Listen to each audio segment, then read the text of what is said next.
Hello ವೀಕ್ಷಕರೇ, ಎಲ್ಲರಿಗೂ ನಮಸ್ಕಾರ. ವೆಲ್ಕಮ್ ಟು ಮೈ ಚಾನಲ್ ಅಮ್ಮು ಅಡುಗೆ ಮನೆ. ಇವತ್ತು ನಾನು ಯಮ್ಮಿ ಎಗ್ ರೈಸ್ ರೆಸಿಪಿಯೊಂದಿಗೆ ನಿಮ್ಮ ಮುಂದೆ ಹಾಜಿರ್. ಸೊ ನಾನು ಈ ಎಗ್ ರೈಸ್ನ ಯಾವ ಥರ ಮಾಡಿದ್ದೀನಿ, ಎಷ್ಟು ಸಿಂಪಲಾಗಿ ಮಾಡಿದ್ದೀನಿ ಅನ್ನೋದನ್ನು ನಿಮ್ಮ ಜೊತೆ ಹಂಚ್ಕೊಳ್ಳೋಕೆ ಬಂದಿದ್ದೀನಿ. ಸೊ ಈ ಥರ ನಿಮಗೆ ಏನೂ ಬೇಡ, ಬರೀ ಒಂದು ಈರುಳ್ಳಿ, ಕ್ಯಾಪ್ಸಿಕಮ್, ಹಸಿಮೆಣಸಿನ್ಕಾಯಿ, ನಿಂಬೆಹಣ್ಣು ಇದ್ದರೆ ಸಾಕು. ಸೋಯಾ ಮತ್ತು ವೆನಿಗರ್ ಸಾಸ್ಗಳೆರಡು. ಸೊ ಪ್ರಿಪ್ರೇಷನ್ ನೋಡಿಬಿಡೋಣವಾ. ಮೊದಲನೇದಾಗಿ ಒಂದು ಸ್ವಲ್ಪ ದೊಡ್ಡದಾಗಿರೋ ಬಾಣಲಿನ ತೊಗೊಳ್ರಿ.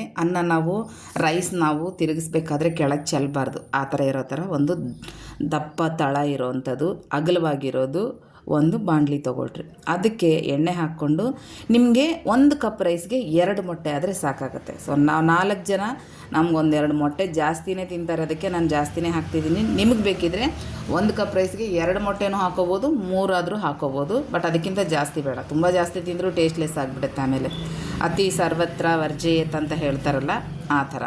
ಸೊ 1 ಕಪ್ ರೈಸ್ಗೆ 2ರಿಂದ 3 ಮೊಟ್ಟೆ ಓವರ್ ಆಗೋಯ್ತು. ಸೊ ಈ ಮೊಟ್ಟೆನ ನಾವು ಇದರಲ್ಲಿ ಹಾಕ್ಕೊಂಡು ತುಂಬ ಫಾಸ್ಟಾಗಿ ಕೆದಕಬೇಡಿ. ನಾನು ಫಾಸ್ಟ್ ಫಾರ್ವರ್ಡ್ ಮಾಡಿದ್ದೀನಿ ಇಲ್ಲಿ, ಅದಕ್ಕೆ ಅಲ್ಲಿ ಫಾಸ್ಟಾಗಿ ತಿರುಗಿಸ್ದಂಗೆ ಕಾಣಿಸ್ತಿದೆ.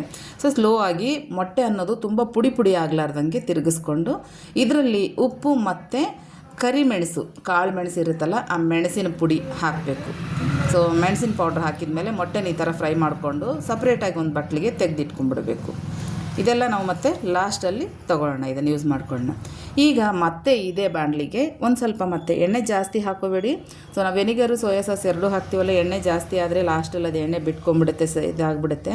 ಸೊ ಅದಕ್ಕೆ ಎಣ್ಣೆ ಎಷ್ಟು ಬೇಕೋ ಅಷ್ಟೇ ಹಾಕ್ಕೊಳ್ಳಿ. ಈಗ ಇದಕ್ಕೆ ನಾವು ಮೊದಲೇ ಕಟ್ ಮಾಡಿ ಇಟ್ಕೊಂಡಿದ್ದೀವಲ್ಲ, ಕ್ಯಾಪ್ಸಿಕಮ್ಮು, ಈರುಳ್ಳಿ, ಇದೆಲ್ಲ ಹಾಕ್ಕೊಂಬಿಡ್ಬೇಕು. ಸೊ ಜೊತೆಗೆ ಸ್ವಲ್ಪ ಕರಿಬೇವಿನ ಸೊಪ್ಪು ಹಾಕ್ಕೊಳ್ಳಿ, ಯಾಕಂದರೆ ಕರಿಬೇವಿನ ಸೊಪ್ಪು ಯಾವಾಗಲೂ ಫ್ಲೇವರ್ಫುಲ್ ಆಗಿರುತ್ತಲ್ಲ. ಸೊ ಕರಿಬೇವಿನ ಸೊಪ್ಪು ಹಾಕ್ಕೊಂಡು, ಈರುಳ್ಳಿ, ಹಸಿರು ಮೆಣಸಿನ್ಕಾಯಿ ಮತ್ತು ಕ್ಯಾಪ್ಸಿಕಮ್, ಇದಕ್ಕೆ ಒಂದು ಸ್ವಲ್ಪ ಉಪ್ಪನ್ನು ಸೇರಿಸ್ಕೊಳ್ಳಿ. ಉಪ್ಪು ಸೇರಿಸ್ಕೊಂಡು ತಕ್ಷಣ ಮತ್ತೆ ಸ್ವಲ್ಪ ಖಾರ ಪುಡಿ ಕೂಡ ಹಾಕ್ಕೊಂಬಿಡ್ಬೇಕು. ಖಾರ ನೀವೆಷ್ಟು ತಿಂತೀರಿ ಅದ್ರ ಪ್ರಕಾರ ನೋಡಿ, ಹೆಚ್ಚು ಕಡಿಮೆ ನಾನು ಹೇಳಲ್ಲ. ಕಡಿಮೆ ತಿನ್ನೋರಾದರೆ 1 ಸ್ಪೂನ್ ಹಾಕ್ಕೊಳ್ಳಿ, 1.5 ಸ್ಪೂನ್ ಸಾಕು. ಜಾಸ್ತಿ ತಿನ್ನೋರಾದರೆ 1-2 ಸ್ಪೂನ್ ಜಾಸ್ತಿ ಹಾಕ್ಕೊಳ್ಳಿ, ಓಕೆನಾ. ಇದಕ್ಕೆ ನಾವು ಬೇರೆ ತರಕಾರಿ ಏನೂ ಬೇಕಿಲ್ಲ, ಇಷ್ಟೇ ಸಾಕು. ಕ್ಯಾಪ್ಸಿಕಮ್, ಈರುಳ್ಳಿ, ಹಸಿಮೆಣಸಿನ್ಕಾಯಿ ಇದ್ದರೆ ಸಾಕು. ನಾವು ಎಗ್ ರೈಸನ್ನು ತುಂಬ ರುಚಿಯಾಗಿ ಮಾಡ್ಬೋದು.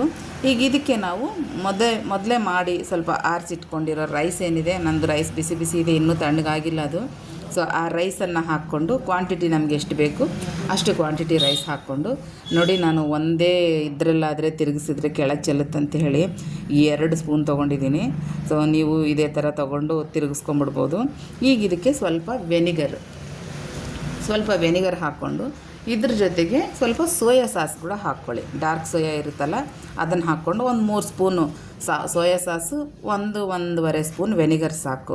ಸೊ ಈಗ ಇದಕ್ಕೆ ಫೈನಲಾಗಿ ನಾವು ಮೊಟ್ಟೆ ಫ್ರೈ ಮಾಡ್ಕೊಂಡಿದ್ವಲ್ಲ, ಆ ಮೊಟ್ಟೆನ ಹಾಕ್ಕೊಂಬಿಡ್ಬೇಕು. ನೆಕ್ಸ್ಟು ಮೊಟ್ಟೆ ಕಲಿಸ್ಕೊಂಡ ನಂತರ ಇದಕ್ಕೆ ಚಿಕನ್ ಮಸಾಲ, ನಾವು ಮನೇಲಿ ಮಾಡಿಟ್ಕೊಂಡಿರೋದಾದರೂ ಪರವಾಗಿಲ್ಲ, ಹೊರಗಡೆಯಿಂದ ತಂದಿರೋದಾದರೂ ಪರವಾಗಿಲ್ಲ, 1.5-2 ಸ್ಪೂನಷ್ಟು ಚಿಕನ್ ಮಸಾಲ ಹಾಕ್ಕೊಂಡು, ಫೈನಲಾಗಿ ಇದ್ದರೆ ಕೊತ್ತಂಬರಿ ಸೊಪ್ಪು ಹಾಕ್ಕೊಂಡು ಇದು ಮಾಡ್ಕೊಳ್ಳಿ, ಇಲ್ಲಾಂದರೆ ಇಲ್ಲ, ಅಷ್ಟೇ ಸಾಕು. Ready, yummy egg rice ready ಆಗಿಬಿಟ್ಟಿದೆ. ನಿಮಗೆ ನಾನು ಮಾಡಿ ತೋರಿಸಿದೆ ಈ ಎಗ್ ರೈಸ್ ಇಷ್ಟ ಆದರೆ ಪ್ಲೀಸ್ ವಿಡಿಯೋ ಲೈಕ್ ಮಾಡ್ಕೊಳ್ಳಿ. ಹಾಗೆಯೇ ನೀವು ಇದನ್ನೊಂದು ಸಲ ಟ್ರೈ ಮಾಡಿ, ನಿಮ್ಗೆ ಇಷ್ಟ ಇದ್ದರೆ ತಪ್ಪದೆ ಕಮೆಂಟ್ ಮಾಡಿ. ಹಾಗೆಯೇ ಇನ್ನೂ ಯಾರಾದರೂ ನನ್ನ ಚಾನಲ್ ಸಬ್ಸ್ಕ್ರೈಬ್ ಮಾಡ್ಕೊಂಡಿಲ್ಲ ಅಂದರೆ ಪ್ಲೀಸ್ ನನ್ನ ಚಾನಲ್ ಸಬ್ಸ್ಕ್ರೈಬ್ ಮಾಡಿಕೊಂಡು ನನ್ನ ಸಪೋರ್ಟ್ ಮಾಡಿ ಫ್ರೆಂಡ್ಸ್. ಮತ್ತು ಮತ್ತೊಂದು ರುಚಿಕರವಾದ, ಈಸಿಯಾಗಿರುವ ಮತ್ತೊಂದು ರೆಸಿಪಿಯೊಂದಿಗೆ ಭೇಟಿಯಾಗೋಣ. ಅಲ್ಲಿವರೆಗೂ ಎಲ್ಲರಿಗೂ ನಮಸ್ಕಾರ, ಬಾಯ್, ಟೇಕ್ ಕೇರ್.